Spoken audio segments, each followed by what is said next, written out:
خوش آمدید listeners. Today I am going to start a novel named as زرد پتوں کا شجر از قلم نایاب جلن. And this novel is requested by one of my listener, شہر اکرام. برسات کے موسم ہمیشہ یادوں کے نکھالستان میں لے جاتے ہیں.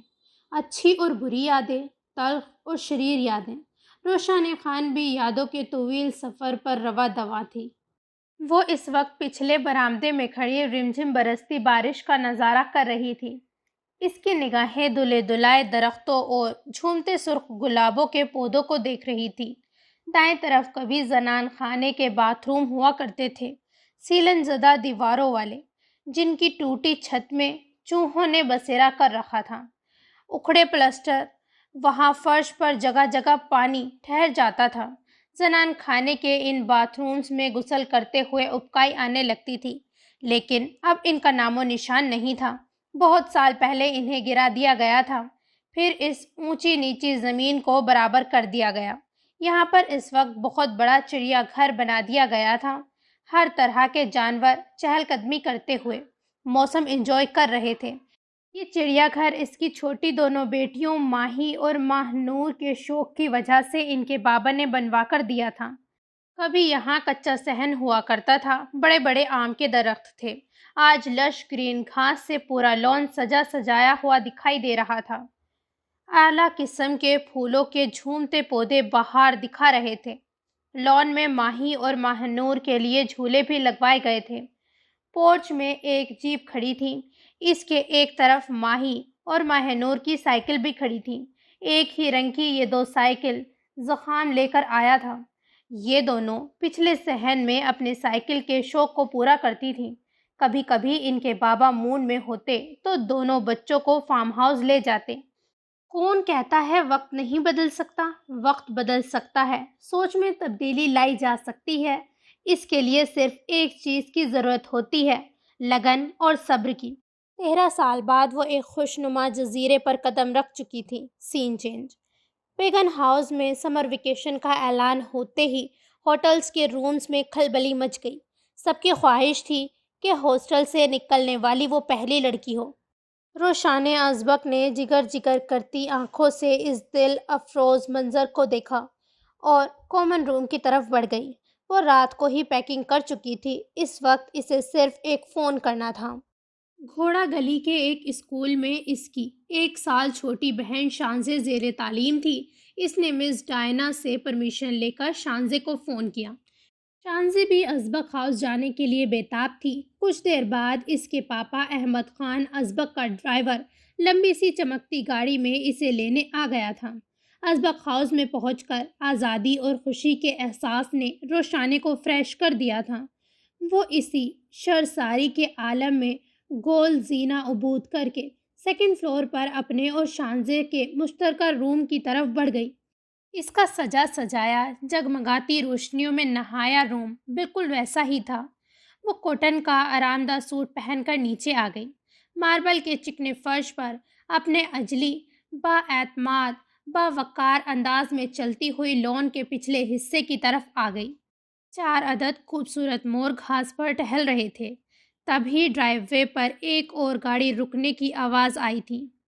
روشی بھاگ کر شانزے تک پہنچی تھی. شانزے نے خوب بھیج بھیج کر اسے پیار کیا تھا. وہ بھی بھیگی آنکھوں سے شانزے کی پیشانی چومنے لگی. یہ بزرگانہ اسٹائل کہاں سے سیکھا ہے؟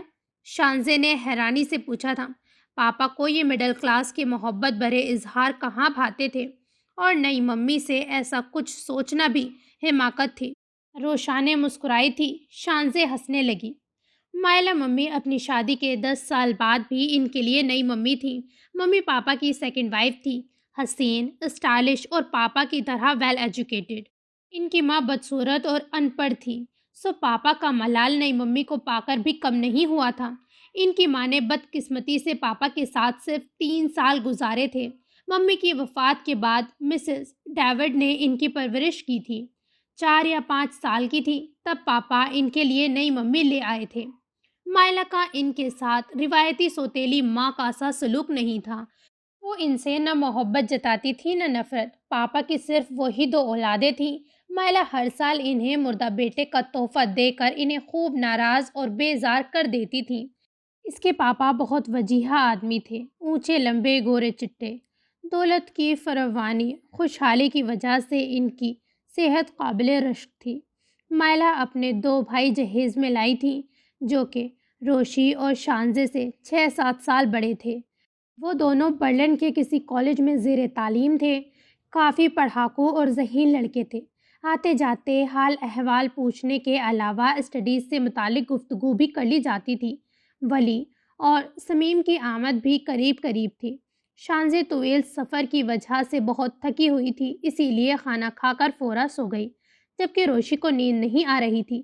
وہ بہت مہم جو قسم کی لڑکی تھی، ہر وقت متحرک رہتی تھی، جبکہ شانی اپنے آپ میں مگن رہنے والی تھی۔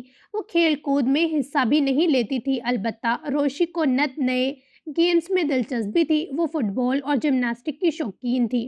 اسکول کی طرف سے ہونے والے سالانہ مقابلوں میں اس نے سائیکلنگ میں اول انعام حاصل کیا تھا۔ اسکول کا پہلا دن پہلے دن کی دلہن کی طرح یادگار تھا، ہمیشہ زندہ رہنے والا۔ دونوں پرجوش سی گاڑی کی طرف بڑھ رہی تھی، تبھی مسز ڈیوڈ کی تعصب سے بھرپور آواز سنائی دی، کاش بیبیز کی مما ہوتی۔ مما؟ روشی کا دل دھک سے رہ گیا۔ پہلی مرتبہ کچھ کھو دینے کا احساس روشی کی پلکوں کو بھگو گیا تھا۔ پھر ممی ان کی زندگی میں چلی آئیں۔ بے حد لبرل سی ممی نے نہ جانے کیسے ان کی خاندانی روایت کو تسلیم کر لیا تھا۔ شاید پاپا کی محبت میں، پاپا کی شخصیت میں کچھ ایسا سحر تو ضرور تھا، تبھی تو ممی جیسی ماڈرن خاتون باہر نکلنے سے پہلے چادر اوڑھ لیا کرتی تھیں۔ پاپا کے حکم سے سرتابی کا تو وہ تصور بھی نہیں کر سکتی تھیں۔ ان کے ازبق ہاؤس میں دنیا جہاں کی نعمتیں تھیں۔ انگریزی ناول، اسٹوریز، اخبارات اور رسالے کی بہتات تھی۔ روشی اچھی کتابوں کی دیوانی تھی، سو اس کا سارا دن پاپا کی لائبریری میں گزرتا تھا۔ پھر اچانک ایک نیا واقعہ رونما ہوا۔ ممی ہاسپٹل گئیں اور ان کے لیے ایک اور بھائی لے آئیں۔ بہت خوبصورت، گلابی گلابی سا یہ بچہ صرف 4 دن زندہ رہا تھا۔ مسز ڈیوڈ نے بتایا یہ ان کا 5واں بھائی تھا جو کم سنی میں ہی وفات پا گیا تھا۔ ممی رو رہی تھی، شانی کو بھی رونا آ گیا تھا۔ ان دنوں پاپا بہت جلال میں نظر آتے تھے اور ممی بہت چپ چپ تھیں۔ پھر غیر محسوس طریقے سے ممی ان کے قریب آتی چلی گئیں۔ اب وہ ان کے بیڈ روم میں اچھا خاصا وقت گزارنے لگی تھیں۔ ان کے ساتھ اسکول کی باتیں کرتی، اپنے بچپن کی شرارتیں بتاتی، یہ کہ وہ بہت جینیس تھیں، بہت بولڈ تھیں، بالکل روشی کی طرح۔ روشی اپنی تعریف پر شرما گئی تھی۔ ممی اکثر انہیں اپنے ساتھ لے جاتی، کبھی پردے والی گاڑی میں وہ ایبک ہاؤس کی سڑکوں کو رونتے ہوئے دور دور تک نکل جاتی۔ ایک دن ممی انہیں ریسٹورنٹ لے گئی تھی۔ وہ تینوں فیملی کیبن میں بیٹھی تھی۔ ممی نے آنے سے پہلے انہیں بھی چادریں اوڑھنے کے لیے دی تھیں۔ شانی حیران تھی کہ روشی نے بغیر احتجاج کے چادر اوڑھ کیسے لی تھی۔ ممی نے انہیں بہت اسٹائلش کپڑے بھی لا کر دیے تھے اور ان کی جینز شرٹ وارڈروب سے غائب ہو گئی تھی۔ روشی نے کچھ دیر سوگ منایا اور پھر خوشی خوشی ممی کے لائے ڈریسز زیب تن کر لیے تھے۔ زیادہ دیر صدمات کو اپنے اوپر طاری کرنے والوں میں سے نہیں تھی۔ پھر ایک صبح پاپا نے ناشتہ کرتے ہوئے ان دونوں کو بیک وقت مخاطب کیا تھا، اب تم دونوں پردے والی گاڑی میں اسکول جایا کرو گی اور دونوں چادر اوڑھا کرو گی۔ شانی تو خاموش رہی تھی، البتہ روشی بول پڑی، ہم لوگ سندھی اجرک اوڑھ کر اسکول جاتے ہیں بابا۔ Good girl. پاپا کے منہ سے تعریفی کلمات برآمد ہوئے۔ مجھے خوشی ہے کہ میری بیٹیاں ہر طرح کے ماحول اور وقت کے مطابق خود کو ہر جگہ ایڈجسٹ کر لیتی ہیں۔ تھینکس پاپا۔ ان دونوں کے لیے پاپا کے یہ الفاظ کسی اعزاز سے کم نہیں تھے۔ وہ کہاں کسی کی تعریف کرتے تھے۔ روشی، اب تم بائک لے کر باہر نہیں جایا کرو گی، سائیکلنگ بھی نہیں کیا کرو گی، اسکیٹنگ کے خیال کو بھی دل سے نکال دو۔ میں تمہارے اینیملز کو بھی بھجوا رہا ہوں، یہ گھر ہے کوئی زو نہیں۔ ویسے بھی تم اب بڑی ہو چکی ہو، یہ شوق بچپن کی حد تک ٹھیک ہے۔ ان ویکیشنز میں تم دونوں کی ٹریننگ شروع ہو جائے گی۔ پاپا، روشی کے حواس اڑتے ممی کی طرف متوجہ ہوئے تھے۔ مائلا، تم انہیں اپنی زیر نگرانی کوکنگ سکھاؤ گی، سلائی کڑھائی بھی آنی چاہیے۔ ان کی ماں ہر فن میں طاق تھی۔ ہمارے خاندان کی عورتیں بہت سلیقہ مند ہوتی ہیں۔ مجھے فخر ہے کہ میری بیٹیاں بہت سمجھدار ہیں۔ اچھی بیٹیاں اپنے بزرگوں کی دستیار کا برہم رکھتی ہیں۔ اوکے پاپا۔ روشی جو احتجاج کرنا چاہتی تھی ایک دم لب بھیچے خاموش ہو گئی۔ ان کا تعلق ازبک قبیلے سے تھا۔ انہی رسم و رواج کی وجہ سے روشی کو اپنی بہت سی خواہشات کا گلا گھونٹنا پڑا تھا۔ کوٹ میں دادا دادی تھے۔ دادا کے کئی بھائی تھے۔ ان کی بیویاں اور بچے۔ پاپا شہر میں رہتے تھے، اسی لیے وہ شہر کے بہترین انگریزی اسکول میں پڑھ رہی تھیں۔ دادی کو تو فرنگن عورتوں کا پوتیوں کو نہلانا دلہانا بھی پسند نہیں تھا، بلکہ انہیں تو روشی اور شانی کا فر انگریزی بولنا بھی کھٹکتا تھا۔ جین شرٹ سے بھی انہیں چڑ تھی۔ روشی انگریزی، چائنیز اور اٹالین کھانوں کی شوقین تھی اور دادی کو اس کے کھانے پینے پر بھی اعتراض رہتا تھا۔ جانوروں سے روشی کو بے انتہا محبت تھی۔ ان کے جانے کے بعد وہ کئی دن بولائی سی پھرتی رہی تھی۔ اس کی افسردگی کو محسوس کر کے شانی نے کہا تھا، روشی تم اچھی طرح رو کر دل کا غبار ہلکا کر لو۔ میں جانتی ہوں تمہیں جانوروں کا کوٹ چلے جانے کا بہت دکھ ہے۔ میں کیوں روں؟ بزدل روتے ہیں شانی ڈارلنگ۔ میں تو اسٹون گرل ہوں، بہت بہادر اور دلیر۔ وہ ایک دم ہنسنے لگی تھی۔ اس کی بہت ساری عادتیں پاپا جیسی تھیں، بہادر، نڈر اور کسی بھی مشکل میں نہ گھبرانے والی۔ بیکن ہاؤس میں ان کا آخری سال تھا۔ ان ویکیشنز کے بعد انہیں صرف ایک مرتبہ اسکول جانا تھا، صرف اور صرف فائنل ایگزامز کے لیے۔ انہی دنوں دادا دادی ازبک ہاؤس چلے آئے۔ وہ ہری پور سے آ رہے تھے۔ دادی کی زبانی پتہ چلا تھا کہ ہری پور سے 175 میل دور روشی اور شانی کا ننیہال گاؤں ہے۔ اس کے نانا دادا کے سگے بھائی تھے۔ وہ اپنے قبیلے کے سردار تھے۔ ان کے مرنے کے بعد اس کے آخری نمبر والے ماموں قبیلے کے سردار بنے تھے۔ اورنگزیب میر سے بڑے اس کے 5 ماموں وفات پا چکے تھے اور آج دادا نے بتایا تھا کہ وہ ہری پور اسی لیے گئے تھے کہ اورنگزیب میر نے اپنے سب سے بڑے ولی عہد کے سر پر دستیار رکھ کر اسے علاقے کا اور قبیلے کا سردار بنا دیا ہے، اور اسی ضمن میں وہاں ایک ضیافت کا انتظام تھا۔ دادا بتا رہے تھے اورنگزیب میر بہت دولت مند ہیں۔ ان کی بہت سی جاگیر اور جائیدادیں تھیں۔ اورنگزیب حیات میر کے اس عمل کو دادا بہت سراہ رہے تھے۔ دادا ایک ہفتہ رہ کر چلے گئے تھے۔ ان دنوں دادی ممی سے کافی کھچی سی تھی۔ صرف ایک ماہ بعد دادا اور دادی ایک دفعہ پھر آ گئے تھے۔ اس دفعہ وہ اکیلے نہیں آئے تھے، بلکہ پوری برادری ان کے ساتھ تھی۔ ایک پورچ میں کئی گاڑیاں آ کر کھڑی ہونے لگی تھیں۔ پجارو، جیپ، پراڈو، دادا کی لینڈ کروز، ہر رنگ کی چمکتی دمکتی گاڑیاں۔ ان گاڑیوں میں سے اجلے سفید رنگ کے اونچے شملے والے ادھیڑ عمر آدمی نکلے۔ کئی عورتیں بھی تھیں، پہاڑی لباس پہنے، سر سے لے کر پیروں تک سیاہ چادر میں لپٹی۔ لان میں لگے جھولوں کی طرف بھاگتے دوڑتے اچھلتے کودتے بچے بھی تھے۔ کچھ حیران اور کچھ پریشان دکھائی دیتے پاپا بھی بریف کیس تھامے آ گئے تھے۔ یقینا دادا نے فون کر کے انہیں بلوایا تھا۔ شانی اسے کھینچ کر گلاس ونڈو کی طرف لے آئی تھی۔ اب وہ دونوں بہت حیرانی کے عالم میں نیچے جھانک رہی تھیں۔ کچھ دیر بعد سب لوگ اندر چلے گئے تھے۔ مسز ڈیوڈ نے کہا تھا، تم دونوں کو نیچے آنے کی ضرورت نہیں ہے، لنچ تمہیں بیڈ روم میں ملے گا۔ کیوں آنٹی؟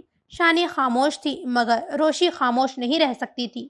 نو کوسچنز، مسز ڈیوڈ نے ہاتھ اٹھا کر کہا تھا۔ پھر بھی آنٹی کچھ تو بتائیں۔ روشی کا تجسس اپنے عروج پر تھا، مگر انہیں کچھ بھی بتایا نہیں گیا۔ چند گھنٹوں بعد گاڑیوں کے دروازے کھلنے اور بند ہونے کی آوازیں آئی تھیں۔ گاڑیاں اسٹارٹ ہوئیں۔ چوکیدار نے گیٹ واک کر دیا تھا۔ روشی نے پردے برابر کیے اور پھر اپنے بیڈ پر آ کر ڈھیسی گئی تھی۔ کچھ دیر بعد وہ بھی شانی کی طرح گہری نیند سو رہی تھی۔ رات ڈنر کے لیے انہیں نیچے بلوایا گیا تھا۔ وہ فریش ہو کر نیچے آئیں تو ڈائننگ روم میں ایک اور چہرے کا اضافہ ہو چکا تھا۔ یہ گلبخت ہے۔ ان دونوں کے چہروں پر بڑے بڑے سوالات مائلہ نے پڑھ لیے تھے۔ کون گلبخت؟ روشی نے حیرانی سے پوچھا تھا۔ شانی ہمیشہ کی طرح ہی خاموش تھی۔ تمہاری ماں کی چچا زاد اور تمہارے بابا کی خالہ زاد گلبخت ہے۔ یہ تعارف کچھ الجھا سا تھا۔ ہیلو گلبخت، اس نے اور شانی نے اپنا ہاتھ گلبخت کی طرف بڑھایا تھا۔ پہاڑی گیردار سرخ ریشمی لباس زیب تن کیے، ہلکے پھلکے سونے کے زیورات پہنے، وہ بے حد گوری سی لڑکی روشانے کی ہم عمر تھی۔ 15 سالہ گلبخت نے شرمائے شرمائے انداز میں ان سے ہاتھ ملایا تھا۔ گلبخت نہیں، ممی بولو، یہ تم دونوں کی نئی ممی ہے۔ مائلہ نے پورے اطمینان سے انہیں بے اطمینان کر دیا تھا۔ آپ کیا کہہ رہی ہیں ممی؟ روشی لرز اٹھی تھی۔ وہ پہلے کی طرح پرسکون تھی۔ تو کیا انہیں پاپا کی ایک اور شادی کا افسوس نہیں ہوا؟ روشی نے حیرانی سے سوچا تھا۔ ممی، آپ کو دکھ نہیں ہوا؟ آپ نے پاپا کو روکا نہیں؟ بہت سے معاملوں میں ہم لوگ بے اختیار ہیں۔ تمہارے دادا کا یہ فیصلہ احمد کو بھی پسند نہیں آیا تھا، مگر تمہارے بابا کو ایک اور شادی پر اعتراض نہیں تھا کہ ایک وارث کی خواہش ان جاگیرداروں کو مضطرب رکھتی ہے ہمیشہ۔ انہیں اعتراض گلبخت سے شادی پر تھا، شاید اسی لیے کہ یہ ان پڑھ ہے۔ مائلہ نے انگریزی میں اپنی بات مکمل کی تھی۔ ان دونوں نے بے دلی سے کھانا کھایا، پھر اٹھ کر اپنے بیڈ روم میں چلی گئیں۔ شانی کو دادا دادی کا یہ فیصلہ پسند نہیں آیا تھا۔ گلبخت سے پاپا اتنے بڑے تھے، ان کے خاندان میں بے جوڑ شادیوں کا ازل سے رواج تھا۔ ممی اور گلبخت کا کوئی مقابلہ نہیں تھا۔ ممی جیسی حسین اور پڑھی لکھی فرفر انگریزی بولنے والی خوبصورت رنگ رنگ کی ساڑیوں میں ملبوس عورت کا گلبخت سے مقابلہ ہو بھی کیسے سکتا تھا؟ مگر گلبخت نے ان 2 سالوں میں اس تیزی سے میم کی طرح رنگ ڈھنگ اپنائے تھے کہ ہاسٹل سے آ کر روشی اور شانی حیران سی تو رہ گئی تھیں۔ مائلہ ان دنوں ملک سے باہر تھیں۔ ان کی ملاقات رات کے کھانے پر گلبخت سے ہوئی تھی۔ وہ اس وقت جدید انداز کے کاٹن کے سوٹ میں ہلکے پھلکے میک اپ کے ساتھ بہت خوبصورت لگ رہی تھیں۔ ان 2 سالوں میں اس نے پاپا کے 2 بیٹوں کو جنم دے کر ازبک ہاؤس میں اپنی حیثیت کو منوا لیا تھا۔ دادی تو ویسے بھی ہر وقت بھانجی کے وارے صدقے جاتی تھی۔ 2 لڑکوں کی ماں بن کر یہ پہاڑی لڑکی پورے ازبک ہاؤس کی حکمران دکھائی دینے لگی تھی۔ احمد صاحب ان دنوں ملک سے باہر گئے تھے۔ واپس آئے تو ان کے ساتھ 2 فلپائنی عورتیں تھیں۔ اشمر اور اشنان کے لیے علیحدہ علیحدہ گورننس آئی تھیں۔ ان کے بیڈ رومز بھی بہت خوبصورت تھے، رنگا رنگ کھلونوں، جھولوں اور دیدہ زیب چیزوں سے بھرے ہوئے۔ پاپا اشمر اور اشنان کے لیے بہت ساری چیزیں لائے تھے۔ ان دونوں کے لیے بھی بہت خوبصورت تحائف اور پرفیوم تھے۔ روشی خوشبو کی دیوانی تھی۔ گلبخت کے لیے انہوں نے علیحدہ سے کافی شاپنگ کی تھی، اسی لیے وہ ہواؤں میں اڑتی پھر رہی تھیں۔ ولی اور سمیم واپس آ چکے تھے۔ ان کی تعلیم مکمل ہو چکی تھی اور دونوں ہی کسی غیر ملکی فرم سے منسلک ہو چکے تھے۔ اب وہ دونوں علیحدہ فلیٹ میں رہتے تھے۔ روشی لان میں ٹہل رہی تھی۔ اس کے ہاتھ میں سفر نامہ تھا، مشرق کا سوئٹزرلینڈ سوات۔ اس نے یہ سفر نامہ کئی مرتبہ پڑھا تھا۔ اسے ازبک ہاؤس اور بیکن ہاؤس کے علاوہ کہیں آنے جانے کی اجازت نہیں تھی۔ بقول دادی کے وہ دونوں بڑی ہو چکی تھیں، ان دونوں کو اسکول سے اٹھا لینا چاہیے، مگر پاپا نے دادی کی اس خواہش کو پورا نہیں کیا تھا۔ وہ دونوں اب اے لیول کر رہی تھیں۔ گلبخت کے 6 عدد بہن بھائی پورے گھر میں گل گپاڑ مچائے رکھتے تھے۔ شانی پہروں کڑا کرتی تھی، پھر زبردستی روشی کی توجہ بھی اسی مسئلے کی طرف مبذول کراتی۔ روشی خود بھی حیران تھی۔ ممی کے 2 بھائی بھی تو تھے، مگر وہ ایسے نہیں تھے۔ بہت سلجھے ہوئے، شائستہ مزاج کے ذہین لڑکے تھے۔ خصوصاً ولی میں بہت سی خوبیاں تھیں۔ وہ بہت نفیس مزاج کا تھا۔ اس کا دھیمے پر اسرار لہجے میں بولنا روشی کو بہت پسند تھا۔ اس کی شائستگی، اس کی ذہانت اور شخصیت کا سحر روشی کو بہت اپنا اپنا لگ رہا تھا۔ اش، یہ میں ولی کو کیوں سوچ رہی ہوں؟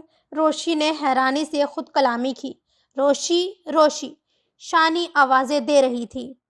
روشی جلدی سے کتاب اٹھائے اندر کی طرف بھاگی۔ یہ لو بات کرو۔ شانی نے اس کے ہاتھ میں ریسیور تھمایا۔ کس کا فون ہے؟ ممی کا۔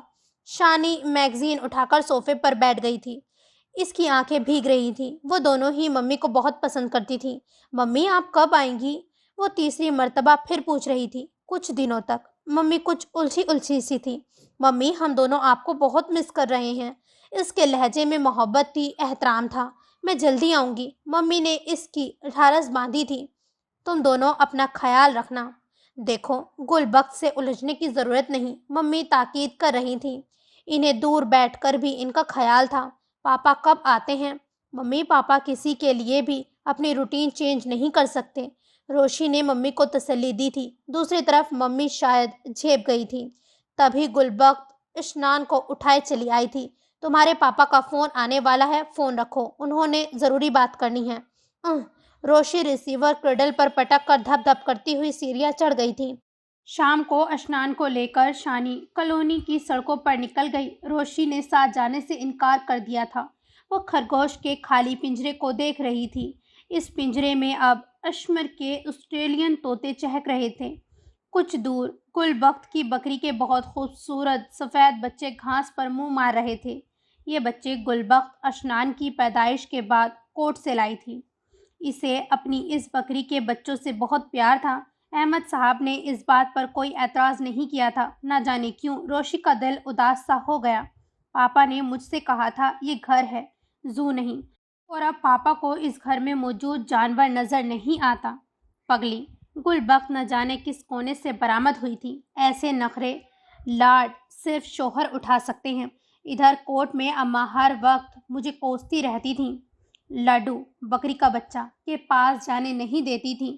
میں نے اماں کے بٹوے سے پیسے لے کر مرغی کے بچے خرید لیے تو اماں نے ڈنڈے کے ساتھ میری دھنائی کی۔ وہاں اچار کے ساتھ سوکھی روٹی ملتی۔ اماں نے بکری کا بچہ چوری چوری بیچ دیا۔ ان دنوں ابا پر قرض چڑھا تھا، مجھے معلوم ہوا تو 3 دن روتی رہی۔ ایسا تاپ چڑھا تھا کہ 8 دن بستر پر پڑی رہی۔ ہم اچھے کپڑے اور اچھے کھانے کے لیے ترستے تھے۔ خالہ روشی کی دادی مہینے بعد آتی تھیں، فروٹ کپڑے اور راشن لے کر۔ سچ کہوں یہاں میری ساری خواہشات پوری ہو گئی ہیں۔ تم بھی اس وقت کا انتظار کرو جب تم دلہن بنو گی۔ لفظ دلہن کس قدر چھوٹا تھا اور پیارا سا احساس تھا۔ اس نے اپنی اب تک کی زندگی میں کوئی شادی اٹینڈ نہیں کی تھی۔ اس نے کبھی اس کے بارے میں سوچا ہی نہیں تھا۔ اسے سوچنے کے لیے وقت ہی کہاں ملتا تھا۔ وہ سفر نامے پڑھتی تھی، کوکنگ کرتی تھی، سلائی کرتی تھی، کورس کی کتابیں پڑھتی تھی، چھوٹے بھائیوں کو نئے نئے گیمز کھلاتی تھی، سائیکلنگ کراتی، اسٹوریز سناتی، مزے مزے کے ڈشز بنا کر کھلاتی۔ گلبخت حیران ہو کر روشی کو دیکھتی رہتی کہ اتنا کچھ بنانا آتا ہے۔ گلبخت کبھی کبھی حیرت سے اسے دیکھتی اور کہتی کاش میں تمہارے جیسی بااعتماد اور بولڈ ہوتی، پر انگریزی بولتی، انگریزی کھانے بناتی، میرے ہاتھ میں بھی تمہارے جیسا ذائقہ ہوتا، پھر تمہارے بابا میری تعریف کرتے، میری کوکنگ کو سراہتے، پھر انہیں مائلہ آپا کی یاد کم کم آتی۔ بیچاری شوہر پرست عورت، اس کی صرف اتنی محدود خواہش ہے۔ روشی حیران سی سوچتی تھی۔ اس وقت اسے یہ اندازہ نہیں تھا یہ محدود خواہش نہیں تھی، دراصل اس ایک خواہش کے ساتھ عورت کی پوری زندگی جڑی ہوتی ہے۔ سین چینج۔ روشی، کسی نے بہت نرمی سے اسے پکارا تھا۔ وہ جو دریچہ شب کو پڑھتے پڑھتے اونگنے لگی تھی ایک دم ہڑبڑا کر اٹھ بیٹھی تھی۔ ولی بھائی، آپ کب آئے ہیں؟ 23 سال پہلے۔ ولی اطمینان سے اس کے سامنے صوفے پر بیٹھ رہا تھا۔ ازبک ہاؤس کب آئے ہیں؟ ابھی۔ تم کیوں کھڑی ہو؟ بیٹھ جاؤ، ولی نے نرمی سے کہا تھا۔ آپ کے کہنے پر نہیں، اپنی مرضی سے بیٹھ رہی ہوں۔ اسے اپنی ناک بڑی عزیز تھی۔ ولی ہنس دیا تھا۔ بالکل نہیں بدلی، ویسی ہی ہو جیسی میں چھوڑ کر گیا تھا۔ وہ روشانے کو ایک ٹک دیکھتا رہا۔ اس کے ریشمی سیاہ بال، کاری رات کی مانند نم نم سی آنکھیں جن میں ذہانت جگمگ کر رہی تھی، اوس میں بھیگی نوکیلی مڑی ہوئی لمبی پلکیں، وہ تو سراپا گلاب تھی۔ روشی بہت چھوٹی تھی جب وہ وسیع و عریض محل نما ازبک ہاؤس میں آیا تھا۔ وہ اسے بہت پیاری لگی تھی، بہت اپنی سی، مگر دل کے ہزار چاہنے کے باوجود وہ روشی کے قریب نہیں ہو سکا تھا اور وہ اپنی دنیا میں گم رہتی تھی۔ وہ پاپ کارن اور چپس کھانے کی شوقین تھی۔ ولی ڈھیروں ڈھیر پاپ کارن کے لفافے لا کر کیبنٹ میں رکھ دیتا تھا۔ وہ غیر محسوس طریقے سے اس کی چھوٹی چھوٹی خواہشات کا خیال رکھنے لگا تھا۔ ایسے کیوں دیکھ رہے ہیں ولی بھائی؟ ہاں؟ ولی چوکا تھا۔ آپا کا کوئی فون آیا ہے؟ وہ مائلہ کے بارے میں پوچھ رہا تھا۔ تقریباً روز ہی بات ہوتی ہے۔ کیش ٹرالی گھسیٹتا ہوا لے آیا تھا۔ ولی نے اس کی بیمار ماں کی طبیعت کا پوچھا۔ وہ ایسا ہی تھا، بہت حساس اور نرم مزاج۔ اسی پل اشمر نے سٹنگ روم میں جھانکا تھا۔ آپی، مجھے فلیگ بنا کر دو۔ اس کے ہاتھ میں ڈرائنگ بک تھی۔